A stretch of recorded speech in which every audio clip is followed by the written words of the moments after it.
Y nosotros seguimos en directo ahora mismo, buscadores, son las 7:04, estamos en directo emitiendo desde España para todo el mundo a través de Alex Comunica TV, Sapiens, La Caja de Pandora, Mundo Alternativo, Bloque Alternativo, UFO, Spain, Ciencia y Misterio, Universo Holístico. Y ahora, como os decíamos al principio del programa, vamos a hablar de profecías, a ver si las profecías, sobre todo aquellas que están por cumplir, nos pueden dar una pista de por dónde va a discurrir el mundo este año y en los próximos años.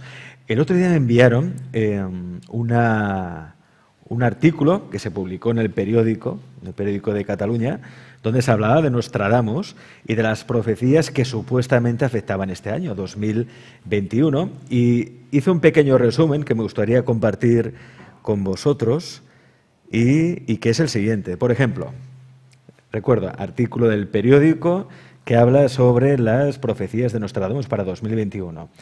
Habla de la pandemia, de la situación actual. Nostradamus escribió: pocos jóvenes, medio muertos para empezar, padres y madres muertos de infinitos dolores, mujeres de luto, la pestilente monstruo, el grande no será más, todo el mundo se acabará. Se puede interpretar. Segunda profecía, que hablaría de una supuesta tormenta solar. Escribió: veremos subir el agua y caer la tierra debajo de ella. Profecía 3, que habla del asteroide, un asteroide. Dijo Nostradamus: ¿se ve el fuego del cielo, una larga chispa encendida? En el cielo se ve fuego y una larga estela de chispas. Cuarta profecía, que hablaría de la hambruna. Después de una gran angustia para la humanidad, se prepara una mayor. El gran motor renueva las edades, lluvia, sangre, leche, hambre, acero y plaga. Se ve el fuego del cielo, una larga chispa encendida, escribió el francés. Quinta profecía, gran terremoto en California. El parque en pendiente, gran calamidad a través de las tierras del oeste y Lombardía. El fuego en el barco, la plaga y el cautiverio. Mercurio en Sagitario. Saturno desvaneciéndose. Hay más profecías, pero a mí me gustaría hablar de ellas y de otras, porque también, por lo que se ve en las profecías de San Malaquías, una de ellas se podría cumplir también este año o en los próximos años, de manera inminente, y muchas más. Vamos a hablar de ello con nuestro experto en historia ignorada, en conocimiento sagrado, en esoterismo, Bartolomé Bioque. Bartolomé, bienvenido a Pandora. ¿Cómo estás? Gracias. Pues encantado de compartir este tiempo con todos los amigos de Caja de Pandora. Estupendo. Oye, ahora leyendo estas profecías... Qué terroríficas. Yo no sé si ya merece la pena seguir pagando la hipoteca o ya nos vamos a una isla paradisíaca, no sé. ¿Qué hacemos? Yo lo que me pregunto con las profecías, Alex, es por qué todas ellas son catastróficas. Sí, supongo que son las que llegan más, las que impactan. Porque se pueden hacer profecías, porque si todo transcurre en un tiempo, pues se podrían hacer profecías en positivo. Es decir, hay cantidad de... Por ejemplo, el planeta se va a recuperar. Por ejemplo, ¿no? La situación va a cambiar de una forma bastante inmediata. Pero no, todas son muy catastróficas. De todos modos, la propia definición de profecía. La profecía es un mensaje inspirado. O sea que la palabra profecía significa eso, mensaje inspirado. ¿Quién lee ese mensaje? Pues a lo largo de toda la humanidad ha habido cantidad de civilizaciones, si nos remontamos desde los sumerios, que ya tenían en su epopeya el Enuma Elis y hablaban de una destrucción que podría venir del planeta Nibiru. Si vamos a la tradición hindú y nos hablan de los 4 yugas, ahora estaríamos en el Kali Yuga, y mira que dura tiempo, porque según los estudios eran 40.000 billones de años. Si hablamos de la tradición azteca, los hijos del quinto sol. Si hablamos de las tradiciones mayas, de la estela de Quiriguá en adelante. Si hablamos de los profetas, Juan en Apocalipsis, y no solamente Juan, Joel. Si hablamos del Corán, que también habla de que las puertas del cielo serán estremecidas. Hay una sura, pues todas ellas, Nostradamus incluido, nuestro querido Nostradamus, Malaquías y tantos otros, ¿no? O sea, no acaban con un mensaje. Incluso profetas de tiempos modernos, George Wells, sí. Él al final, o sea, da una visión absolutamente negativa, ¿no?, de cómo puede acabar todo esto. Y así, profecía viene a ser eso, un mensaje inspirado. Sí. Y todas ellas hay que interpretarlo. Entre los mensajes oscuros por antonomasia está el de Nostradamus, ¿eh? Porque a mí me gustaría, hombre, aquí en Pandora, yo no sé si eso se realzó lo suficiente, pero hubo una persona que el año pasado, Luz Arnau, sí, sí, la clavó de lleno. Sí, sí, en octubre del año pasado. Exactamente. Bueno, del otro año. Eso ha sido un acierto indudable. Pues a mí me gustaría que aunque no nos guste, ¿no? No nos guste, digo, por las consecuencias que arrastra de la COVID y todo lo demás. Pero eso fue un acierto, él ya tuvo su inspiración y lo vio. Bueno, pues igual que esto, hay interpretaciones y entre las muy oscuras está Nostradamus.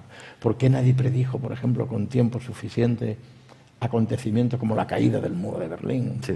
A posteriori, me parece a mí con Nostradamus aquello del juego de niños que hacíamos, ¿no? Se interpreta todo después, a toro pasado. Como todo después.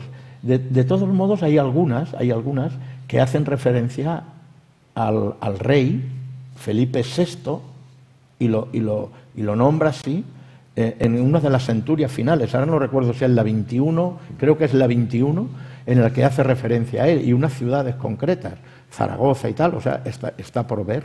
¿Y de qué hablan esa centuria? Pues hablan de que Europa, muy sintéticamente, Europa había sido dominada por la media luna, se entiende que es el Islam, los extremismos islámicos se han apoderado de instituciones, parlamentos, etcétera. Esto entra en un caos y vienen el 7º de caballería a salvarnos. Y el 7º de caballería son los Estados Unidos, vienen en ayuda de Europa, y sale un rey, se supone que sería Felipe, que sería como un poco el salvador de ese sistema. O sea, Felipe VI sería el salvador de Europa, tú fíjate, de la Unión Europea. Tú fíjate cómo estamos con la monarquía. Bueno, no sé si ahí Nostradamus acertará o no acertará. No lo sé. Tampoco lo acertaba todo. No. Pero claro, son tan oscuras, sí, es que tampoco sabes realmente qué decía. En la época que él vivió, yo he estado en la casa en los viajes que hago al país cátaro, he estado en Ailesbury, está allí la casa. Y además mantienen la fachada, supongo que ha sido restaurada, claro está. Es un pueblecito con un encanto increíble, increíble. Está entre Rennes-le-Château y Rennes-les-Bains, y allí está el pueblecito. Y él vivió la peste, o sea, en aquella época, en 1500 y pico, que 60 creo que fue, él vivió la peste, era médico. Y él sencillamente había estudiado en Montpellier y en Narbona. Él lo que hizo fue aplicar medidas sanitarias. O sea, sencillamente la ropa se quemaba, la gente con un poquito más de higiene. Claro, muchas de las referencias que él habla van en ese sentido. Aunque claro, ya cuando hacen referencias, Alex, a cometas y algo que viene del cielo, ahí entroncamos ya las visiones, se entroncan con algo que puede pertenecer a lo que es el inconsciente colectivo. Hay un personaje muy famoso, se llama Arthur Koestler, allá por los años 50, él habló de los taquiones. La palabra taquión se deriva del griego tajus y significa muy rápido, muy veloz. Entonces él decía que el tiempo podía transcurrir tan veloz, que es lo que estamos descubriendo ahora en la física cuántica, que nuestro futuro es un presente actualizado. Caray, hay que meditar en esto, ¿eh? El futuro es un presente actualizado. Sí. O sea que es modificable. Bueno, no solamente ¿cómo se llamó? Koestler fue el que hizo la película La Odisea del Espacio. Odisea del Espacio, bueno, Arthur C. Clarke. Clarke, sí. Exacto. Que hizo la novela que inspiró Stanley Kubrick para hacer y habla de la teletransportación, sí, y habla de fenomenología, que hoy en día, bueno, los algoritmos y el estudio de los medios van a hacerlo absolutamente posible. Recordamos que esta novela de Arthur C. Clarke se escribió a principios de los años 60. 60, exactamente. O sea, imagínate. Bueno, hay personajes, de luego, que son... Pero yo a donde quería ir a parar con esa visión, sí, que daba Koestler, del tajus del tiempo es que en el subconsciente colectivo de la humanidad, colectivamente, tenemos la idea o la referencia de que algo pasó en un tiempo, en algo no sé cuánto tiempo atrás, que produjo un cambio radical y absoluto en lo que fue la civilización en la época. Yo he defendido en mis libros, cuando hablo del qué, el qué fue la inmersión de la Atlántida. La Atlántida se sumerge, el continente atlántico, quedan aquí una serie de refugios grandes, con maestros, con seres, o sea, no desaparece totalmente la civilización, pero queda muy sumergida, ¿no? De hecho, muchos expertos también canalizadores, profetas actuales del siglo XXI, que están diciendo que lo que se vivió en Atlántida es más o menos lo que estamos viviendo ahora. Establecen paralelismos en el momento de la extinción de la Atlántida con la supuesta extinción por la que pasaría la humanidad en estos años. Sí, bueno, no voy a releer lo que ya hablamos en la presentación de mi libro Del cero al infinito, pero cuando hablan de los 4 yugas en la tradición hindú, en un escrito, en uno de los Vedas, con 5.000 años antes de antigüedad, o sea, tiene 5.000 años de antigüedad, tienen una descripción en breve de lo que ha sido, de lo que estamos viviendo ahora. Y hay un geólogo, se llamaba... Soergel se llama, en 1950. Este hombre era geólogo, decía que la causa, entre otras cosas, porque era un humanista del siglo XX, Wolfram Soergel, él hablaba de que la desaparición de una especie, yo eso lo referí en la extinción de los dinosaurios, pero lo podíamos aplicar. Él no hace distingos entre son humanos o no sean humanos. La desaparición de la especie podría ser debida a que se le exige demasiado para continuar. O sea, como si ahora ya no nos pidieran demasiado para continuar, ¿sabes? Esa especie de depresión o de desánimo que en un momento determinado puede afectar a un colectivo demasiado grande. Y dice, es que para vivir, es que para hacer esto me exigen demasiado. Eso dice que sería un grave impedimento, claro. Para eso se han escrito mucho y hay muchas visiones. Yo me quedo con una definición, que el mejor vehículo que hay para los profetas y los videntes es la imaginación, que es la que utilizaba Julio Verne. Julio Verne y, por ejemplo, y los guionistas de Los Simpson. Hombre, cuidado con la serie de Los Simpson, que lo hemos dicho al principio del programa. Sí, muy bien. Acertaron que Donald Trump sería presidente de los Estados Unidos, acertaron los atentados de las Torres Gemelas, también lo predijeron. Hablamos del año 93. Los atentados, ya lo sabéis, que fueron en septiembre del 2001. Y no solo eso, hablaron también de un virus asiático que arrasaba Springfield, también por el año 93. Y fíjate lo que está pasando ahora. También hablan de una supuesta invasión de avispones asiáticos, que es algo que está pasando en parte de Europa y también en todo Estados Unidos, ¿no? Es decir, la imaginación como vehículo profético. Claro. ¿O es que quizá los guionistas, los escritores, tienen la capacidad de grabar en el inconsciente colectivo una imagen tan potente que al final la gente o el inconsciente colectivo hace que eso se haga real? Es decir, ¿qué viene antes o después?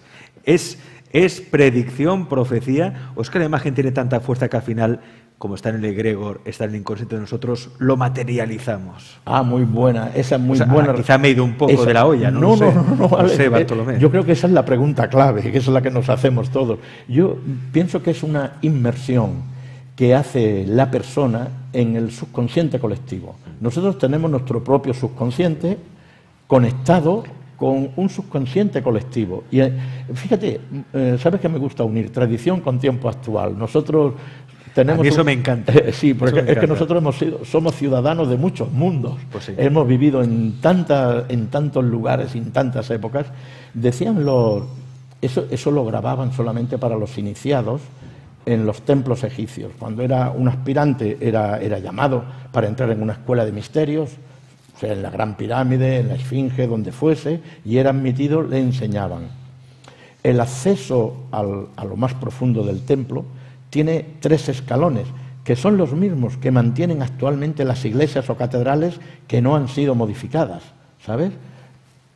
una persona, nos ponemos mentalmente entrando por la parte central de la catedral, llegamos al altar y encontramos un primer escalón. Quiere decir que la persona pasa del plano físico al primero, que se llama imaginación. Da el segundo paso, el segundo escalón, inspiración. Y da el tercer paso y está en condiciones de oficiar y le llamamos intuición. También le podíamos llamar cuerpo astral, cuerpo mental o cuerpo causal. Pero mira, los egipcios le llamaban así exactamente: imaginación, inspiración e intuición. Y hay unas cartas, unas barajas utilizadas en el tarot, en el cual los túmulos o los lugares, a veces son unos tronos, pero hay concretamente el arcano número 8 de una determinada baraja, en el que se ve la diosa encima de un túmulo con 3 escalones: imaginación, inspiración, intuición. Si la persona, el guionista, yo sé que tú de cine, Alex, sabes muchísimo, ¿eh? Me encanta el cine. Eso es un buen manjar. Si la persona hace una inmersión en su propio subconsciente y conecta con lo que es el subconsciente colectivo, pues él tiene visiones. Luego hay que interpretarlas. Claro. Ahí es donde viene. ¿Qué ocurría, por ejemplo, en sociedades tradicionales como eran las sibilas, los videntes que estaban en Patmos? Ellas entraban en trance, pero luego después venía el oráculo, que era el que interpretaba lo que la sibila le había visto, porque la sibila tiene sus visiones con 2 procedimientos.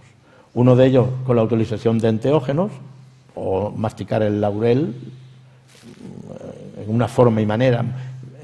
El laurel activaba eso, un estado modificado de conciencia, o la inhalación del anhídrido sulfuroso que venían de la cueva, que lo que hace es hiperventilar el cerebro, y es una técnica que se utiliza para conseguir los estados modificados de conciencia. Como por ejemplo quien toma ayahuasca, peyote, otras... ¿o no? Claro, pero es menos lesivo, fíjate. Menos lesivo. Por ejemplo, ¿quién lo utiliza eso? Ahora, yo no voy a poner nombres, eso lo dejamos a nuestros amigos que son muy inteligentes y lo van a poner.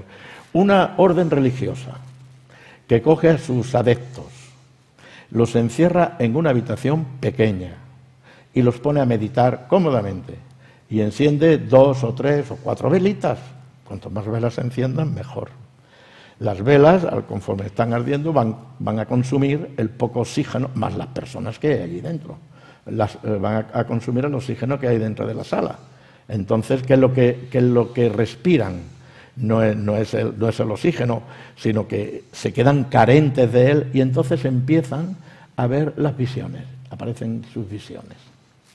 Pero porque se queda en un estado prácticamente inconsciente. Inconsciente. ¿No? Los famosos ejercicios espirituales que realizaba Ignacio de Loyola en las cuevas en Manresa. Tú vas a ir a conquistar infieles a la Alemania, y tú vas a hablar del infierno y vas a hablar de Dios, pero ven que lo vas a ver. Y le hacía vivir en lo físico lo que era el infierno, con privaciones, etcétera, y luego después le hacía ver, porque se ponen en manos del educador, ¿no?, le hacía ver esas visiones paradisíacas. De modo que la propia imaginación, el subconsciente del individuo tiene mucho que ver. Nosotros podemos trabajar con el subconsciente, porque el subconsciente, ¿quién tiene nuestras memorias? Las memorias de la naturaleza y las memorias del cuerpo físico, los gnomos de la tierra. Gnomos de la tierra guardan los tesoros y los archivos acásicos. ¿Quién es el representante de los gnomos de la tierra? Pues puedes llamar a Gop, Chang'an, Arbarmán, Kitiche, cualquiera de las divinidades. Y tiene relación también con tu estructura ósea, pero ellos guardan la memoria. Si tú entras en contacto con ellos y le pides que te informen de determinada cuestión, puede ser que te informen. Luego después viene la interpretación, que es lo mismo que ocurre con el mundo de los sueños, Alex. El sueño puede ser aparentemente o claro u oscuro, y viene la interpretación. Claro. Y no todos los sueños son iguales. Y yo creo que hay una cosa que es muy clara en el mundo de los sueños, que yo sé que es un tema que os apasiona y que me preguntáis mucho en el programa. Es decir, que tú sueñes, por ejemplo, con un remolino de agua, estás en un barco, hay un remolino de agua que te absorbe, no tendrá el mismo significado para ti que para otra persona. Es imposible hacer un diccionario de sueños. ¿O hay elementos universales en los sueños? Hay lo que le llamamos los arquetipos, ¿sí? y los arquetipos van a fijar... Yo siempre cuando hablo de mis cursos de sueños o hago seminarios o conferencias, a la hora de interpretar el sueño, después de dar las herramientas básicas, porque para poder interpretar el sueño primero hay que recordarlos, ¿eh? Sí, importante. Pero una vez que ya los recuerdas y vienen toda una serie de imágenes, algunas veces como muy mezcladas, hay que encontrar lo que yo le llamo el leitmotiv. Ese leitmotiv es el punto sobre el cual todas las imágenes que han aparecido alrededor de aquel sueño giran. Digo, he puesto lo de que giran por el remolino, ¿no? Pero cuando la persona empieza incluso a explicar el sueño, yo anoche pensé, iba en bicicleta. Pues ¿y qué hacías? Pues hacía esto, lo otro, iba en bicicleta. Vamos a buscar el leitmotiv alrededor de ahí, ¿no? Bueno, pues aparecen una serie de arquetipos, una serie de símbolos que son inamovibles, que los tenemos muy fijados a nuestro subconsciente y puede ser que nos ayude lo que es esto. Efectivamente, lo que tú dices, no puedo estar más de acuerdo. O sea, estoy absolutamente de acuerdo. Un caballo, por ejemplo, es símbolo de amistad y de la posesión de otro vehículo que podía ser algo a nivel interno, pero si uno tiene la memoria cuando era pequeño de que un caballo le pisoteó, le dio una patada o tuvo una caída, pues tiene una imagen desfigurada y esa ya sería mala, ¿no?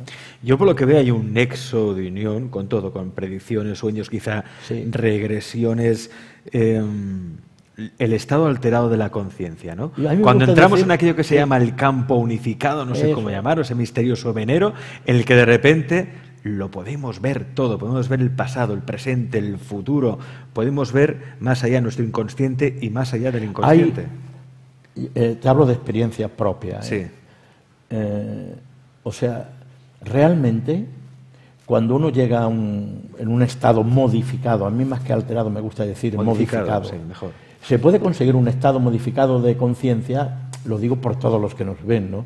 No es necesario la utilización de enteógenos y otro tipo de plantas como ayahuascas o peyotes, sino que se puede utilizar algo como la música, por ejemplo, las meditaciones orientadas y seguidas, la respiración holotrópica, etcétera, etcétera. Técnicas que no son en absoluto agresivas para la persona, ni se pone en manos de otra persona como podría ser otras técnicas, ¿no? Bueno, en este caso, en esa experiencia, no se puede transmitir en palabras, pero sí que diré que al final cuando te preguntan ¿y tú qué sabes? Dices, lo sé todo. ¿Qué es todo para ti? Es que he visto cómo se han creado los mundos. Sabes el origen de la enfermedad, que es lo que hace el chamán.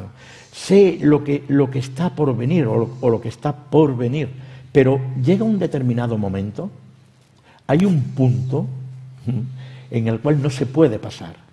Yo, como digamos, poseo lo que le llamo el password para entrar en un estado de ese tipo y experimentar dentro de mis propios mundos. Pero hay un determinado lugar ya en el cual sabes que hay algo más y allí te quedas, ¿no? Pero en eso te permite una conexión y establecer las respuestas son inmediatas, no hay palabras ni siquiera, o sea, se establecen las conexiones. Vivimos en un superordenador gigante con cantidad de sinápticos, ¿no? Que nos unen y nos unen, estamos enlazados, es maravilloso. La sensación de plenitud es única, es increíble. El sentimiento de unicidad, somos uno, ¿no? Somos uno. De ahí vienen las profecías, de ahí viene también el conocimiento aprendido, que es la intuición, ¿no? Exactamente. Esa respuesta que te viene sin pensarla, sin que pase por la intelectualidad. Algo que te viene la respuesta, claro. Es una corazonada, es eso, ya está. ¿Qué es lo que pasa? Que el mundo científico, a lo largo de siglos, y no digo con un propósito definido, puede que sí, pero ha atacado mucho a las personas intuitivas, de modo... Y somos excesivamente racionales. Entonces, ha denostado la intuición, ¿no? Sí, no es válida. Esto no sirve. La imaginación es la niña loca de la casa. Esta tampoco nos sirve. Y así, de esta manera, facultades innatas, facultades que nos pertenecen a todos los seres humanos sin distinción, las vamos acallando y dejamos de ser intuitivos y dejamos de escuchar. Y queremos introducir los parámetros. Fíjate, por ejemplo, en lo que son los niños. Los niños, mientras que no se les ha cerrado la fontanela central, son clarividentes. Sí. Los niños te ven realmente cuál es y ven tus estados, ven el aura sin ningún tipo de máquina, te captan exactamente lo que es. Tienen una capacidad de concentración que se quedan absolutamente fijos en el punto. ¿Quién hace eso? Eso tiene un nombre, la conciencia. La conciencia no condicionada.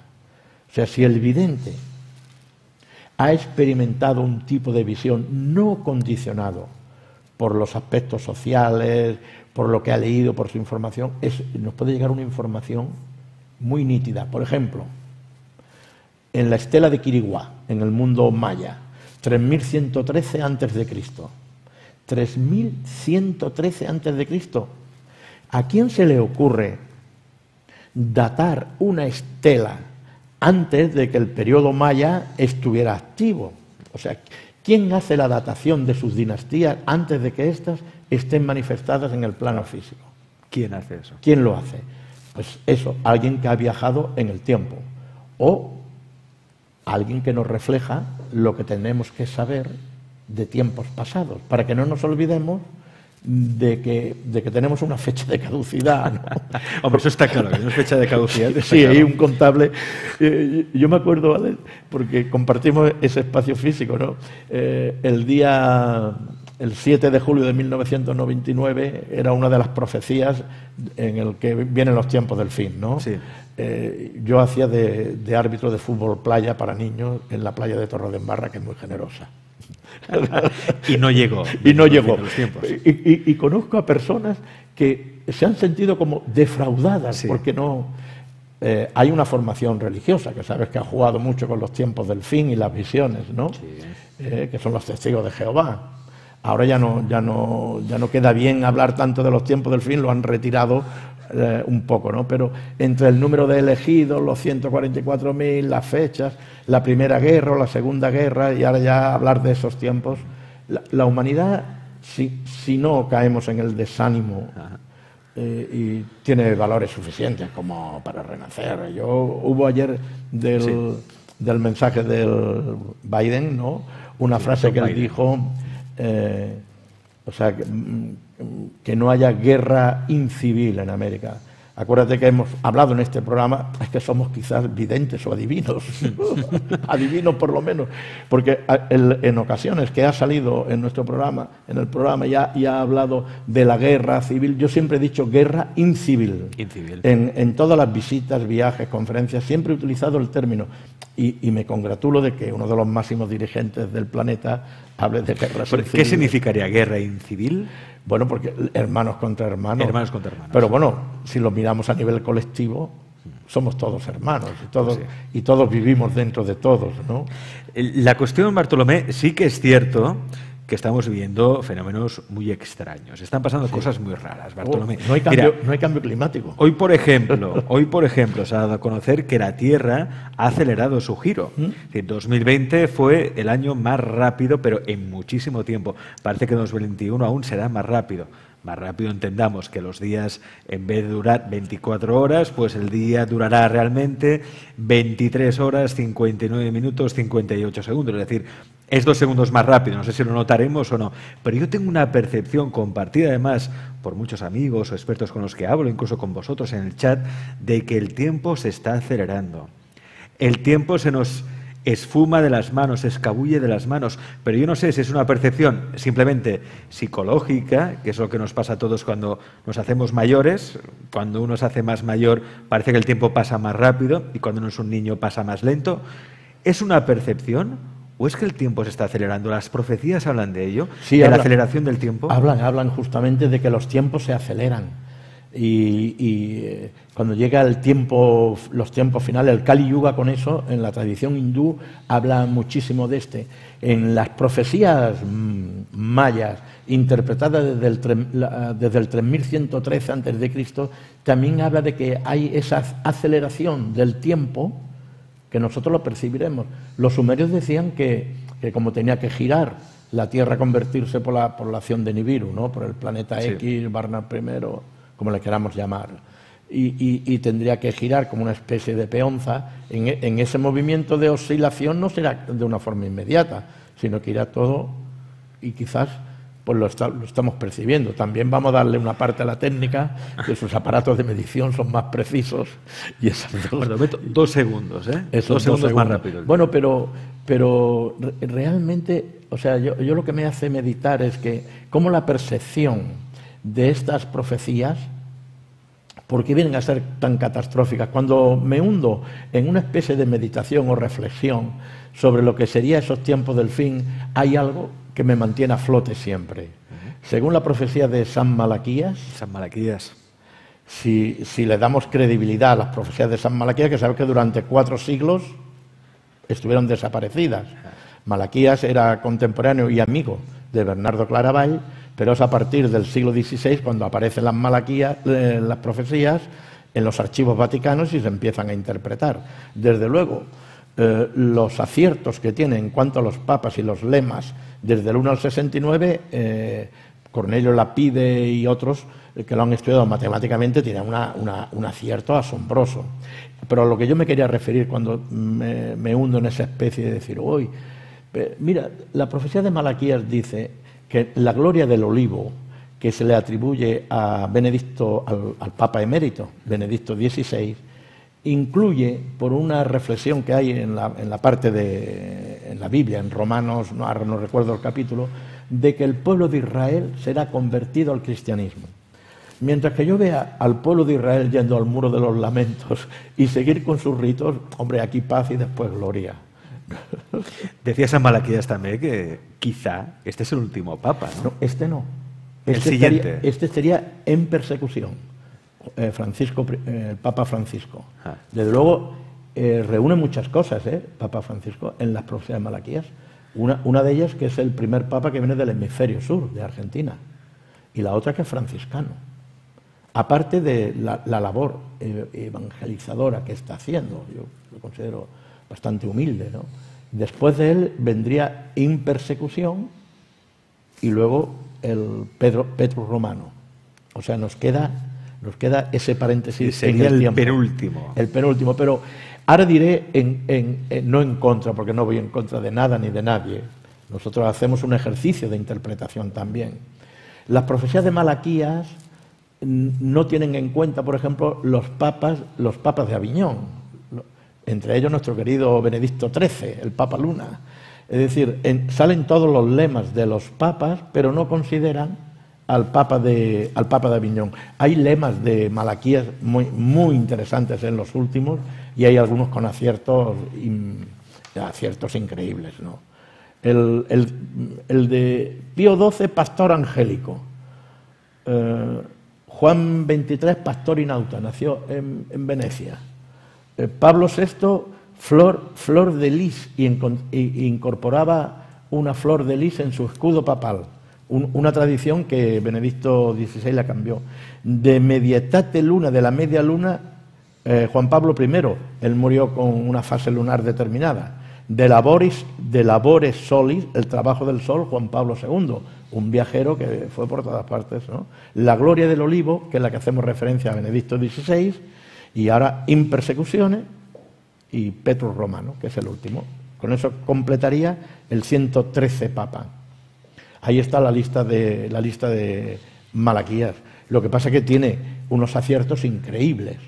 Porque, claro, cuando hablan de influencias astrales, de planetas, claro, yo de todo esto sí que estoy en absoluto acuerdo, con que algo ya ocurrió en otros tiempos. Porque mira, en el mundo azteca, en el mundo de los indígenas, sí, los aztecas tienen una tradición también buenísima, que es la Piedra del Sol, el calendario azteca que tienen en el museo, en la Plaza del Zócalo, en México, DF. Y allí hablan el 4 temblor. En su datación del tiempo nos hablan de que viene un final de esta raza, igual que la hubo anteriormente. El cuarto temblor. El cuarto temblor. Habla la primera raza, eso ya hablaba la teosofía y la inefable Blavatsky. La primera fue protoplasmática, es decir, éramos ahí como células flotando en mundos. La segunda vinieron las hiperbóreas, los lemures, luego después los atlantes. Nosotros estamos en los quintos, casi en los albores de la sexta, que sería la raza coradí, y luego una séptima y viene la destrucción. La destrucción no es que el mundo desaparece, sino que viene otro cambio absoluto. Ahora, entre tiempo y tiempo, es que el tiempo humano, cuando le preguntaban a San Agustín, que ahora lo están citando mucho, le preguntaban a San Agustín, ¿qué es el tiempo? Dice, si me preguntas qué es el tiempo, lo sé, pero no puedo explicarlo. Nosotros, aquí en Pandora decimos, ¿a qué tiempo nos referimos? ¿Nos referimos al tiempo humano o nos referimos al tiempo, vamos a decir, sagrado? Porque los mayas tenían distintos tipos de calendarios. Un calendario que era, y un tercero incluso, pero bueno, uno para referirse a las cosas oficiales, a las fiestas, y otro que era el tiempo sagrado. Y cuántos han tenido en esa, no obsesión, el estudio del tiempo, tener el tiempo en las manos. Cuarta dimensión, el tiempo. La primera dimensión, segunda, tercera, longitud, latitud, altitud. Cuarta dimensión, el tiempo. El tiempo, un círculo. Si tienes una salida al tiempo hacia atrás, una regresión. Ves cosas que han pasado. Si tienes una proyección adelante, ves lo que está por venir, el futuro. Y ahora se tiene que interpretar las imágenes, los símbolos. Hay que ser alquimista, hay que ser psicólogo, hay que ser, en fin, tiene que ser un hombre del Renacimiento, una mujer del Renacimiento. Hay que tener un conocimiento integral que te permita interpretar de la mejor manera posible los símbolos. Se ve que el calendario maya no se interpretó muy bien porque dijeron que el fin de los tiempos llegaba en 2012, cosa que no pasó. Eso no, porque la datación vino... Tuvieron como una equivocación de unos 70 y pico de años. Vamos a ver, se tienen que fundamentar en documentos, ¿no? Cuando, por ejemplo, los sumerios babilónicos, cuando interpretamos las tablillas de los sumerios babilónicos, hay un documento escrito. El historiador, Alex, funciona con lo que está escrito. Entonces, son unas tablillas en escritura cuneiforme y nos permite interpretar. Hombre, nos va a permitir interpretar el Enuma Elis, nos va a permitir interpretar cómo se llamaban los dioses, Anu, Enlil, Enlil, y cómo desaparece aquella civilización y cómo da paso a otra. Nos va a permitir y nos va a hacer sobre todo crearnos la pregunta, ¿cómo un pueblo nómada, un pueblo de cazadores y apenas recolectores tienen base matemática y científica para calcular el ciclo sideral de 25.920 años? Es que esa es la respuesta que nos tienen que dar. Entonces, si asimilamos, si asumimos de que el tiempo es una dimensión, otra dimensión, y que en ese tiempo ocurren, pues esto, ¿no? Todo ese tipo de visiones, pues quizás un paso efectivo sería ir dando la oportunidad a que esa imaginación, esa inspiración, esa intuición se vuelva más activa, seguir más ese dictado de la conciencia y no ser tan férreos en las disciplinas intelectuales. Eso es lo que yo creo. Nos permitiría conjugar, no tienen por qué estar enfrentados. Es la eterna lucha, ¿no? Ciencia-religión, ¿no? Su Santidad, el Dalai Lama hacía reuniones en las universidades más importantes de Estados Unidos y con científicos, físicos, matemáticos, y podían hablar uno de religión y el otro de de los temas más científicos, más actuales, y casaban perfectamente.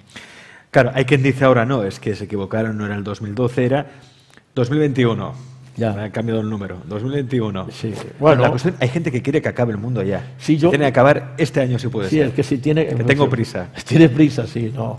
Yo no creo en un fin del mundo, en el sentido de que el mundo se acaba.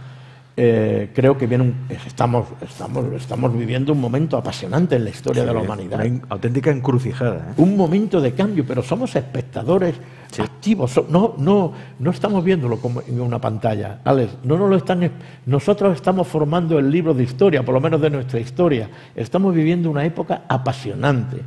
Hay que vivirla con esa intensidad y aprovechar. Yo sé que las situaciones pueden ser complejas y complicadas, pero bueno, cada día sale el sol. Cada día sale el sol. Cada día. Eso está claro. Fíjate igualmente que últimamente se están compartiendo muchas noticias, profecías. Claro, aquí se mezcla la ciencia, la espiritualidad, la ciencia y la magia con un fenómeno que sí que todo el mundo está hablando de ello, que es el asteroide. Ese meteorito apocalíptico que por lo que sea, o va a caer o no va a caer, no lo sé. Claro, aquí hay muchas informaciones, ya sabéis, lo he repetido muchas veces en el programa. En 2 entrevistas que le hemos hecho a JJ Benítez, él ha incidido mucho en esa fecha, agosto de 2027, que sería el año en que caería un meteorito de proporciones apocalípticas, que obviamente marcaría la extinción de la humanidad. Él asegura, y además tiene un documento notarial firmado por un notario de Sevilla, en que él tiene ese documento desclasificado que le hizo llegar a alguien que trabajaba para las Fuerzas Armadas estadounidenses, un cargo alto dentro de las Fuerzas Armadas, que le hizo llegar ese documento. O sea, ese documento existe. Claro, eso puede ser una previsión matemática, científica, no tiene por qué cumplirse, pero allí está. Y claro, relaciones atas cabos, ¿no? Ves que se están acelerando mucho las misiones antimeteoritos. La Agencia Espacial Europea está invirtiendo en su propia misión para rechazar un meteorito o evitar una tragedia como la que supuestamente acabó con los dinosaurios hace tantos miles de millones de años. Y también Estados Unidos, la NASA, también tiene su propia misión. También China está trabajando en una misión antimeteoritos. Claro, a ver, ¿esto qué lo hacen? Porque es una manera de, bueno, pues para tener más presupuesto y dar vidilla a la carrera espacial, o porque realmente saben algo que no están compartiendo. Bueno, yo aquí yo creo que hay que ser prudente, en el sentido de que los chamanes peruanos y los indígenas de Perú, los indígenas, los huicholes, zapotecas, de la parte alta del norte de México, los escritos que han aparecido de civilizaciones antiguas, nos han hablado de que ese final, ese cambio, viene de arriba. No viene de un choque. Yo creo que ahí nuestro querido JJ Benítez no lo interpreta bien, porque eso es porque atribuyen la desaparición de la Atlántida a que fue un choque de un meteorito que si estaba en Santorini o en la isla de Tera. Bueno, eso es una teoría más. Nosotros creemos que realmente lo que ocurre es que ese asteroide pasa relativamente cerca, aunque sea una distancia grande, pero no se produce el choque, sino que no hace falta que choque. En el momento que pasa suficientemente cerca, cambia lo que es el polo, se convierte en el ecuador, y el ecuador se convierte en el polo. Y en cuanto a lo que hace el mundo científico, bueno, cuando lanzan el Voyager en principio lo lanzan para estudiar la parte externa del sistema solar de Oort, pero por una razón que yo no alcanzo, o sea, no la conocemos, evidentemente, hacen que gire la lente y se dediquen a observar nuestro espacio, el sistema solar de Oort, las lunas de Mercurio, Caronte, el otro. ¿A qué viene ese súbito cambio de la Voyager? ¿A qué viene el cambio del observador espacial? Yo recuerdo que me decían, no, tenemos, paz descanse, el Fonrodona, que organizaba los primeros congresos de astrología aquí en Barcelona, y decía, no, él era astrónomo, o sea, de formación, ¿eh? Y decía, oye, nuestro sistema solar lo tenemos más estudiado que el patio, el jardín de nuestra casa. Yo me acuerdo que escribí un libro en los años 70, 80, El fogón esotérico, con otros autores, y le dije, mamá, tengo un dinosaurio en el jardín. En el sentido, fíjate, sí, el mensaje que nos dan los dinosaurios, ¿no? Porque la extinción de los dinosaurios muy posiblemente fuera un gran meteorito. Sí, sí. En todas Siberia. Las probabilidades apuntan a ello. Entonces, ¿qué ocurrió? Pues ocurrió que en los alimentos que ellos tenían, y mucha hierba fresca y abundante, cambió en una hierba pequeña y dura, y solamente los que se adaptaron, lo que comentábamos al principio de Kostler y el físico, los que se adaptaron y adaptaron su dentadura a ese tipo de alimentación, sobrevivieron. Claro, la prueba está en que muchos de ellos se convirtieron en pájaros más pequeños, porque se nota además en los fósiles que se encontraron. Hay un fósil que se encuentra en Alemania, y descubrieron lo que es el álula. El álula es el paso que hay del dinosaurio al pájaro, porque el álula es como los flaps en los modernos aviones que hacen que se estabilicen para aterrizar. Sin álula el avión se estrellaría, el dinosaurio, que todavía no es pájaro, se ha estrellado. En ese fósil aparece el fósil con el álula incipiente. Es decir, fíjate la capacidad de adaptación.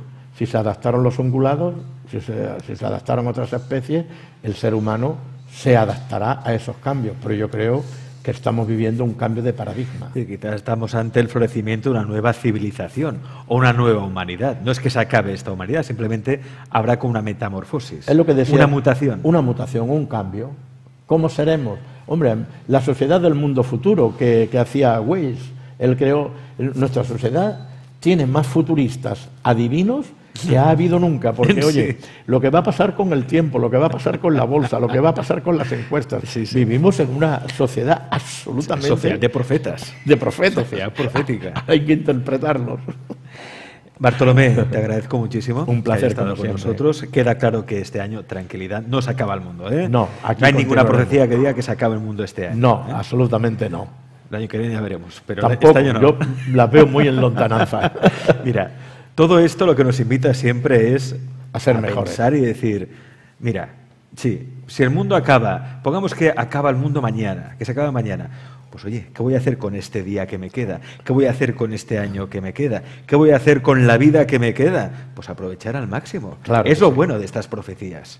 Sí, sí. Así, hay catastrofistas, alarmistas. Sí, indudablemente. ¿No? Sí, tener una actitud y una visión positiva y vital es absolutamente necesario. Y luego después trabajar por la conciencia. O sea, si realmente estás preocupado en el buen sentido, ¿qué puede pasar? Investiga, conviértete en investigador de ti mismo. Todo vive dentro de uno. Bartolomé, muchísimas gracias, amigo, por venir. Gracias.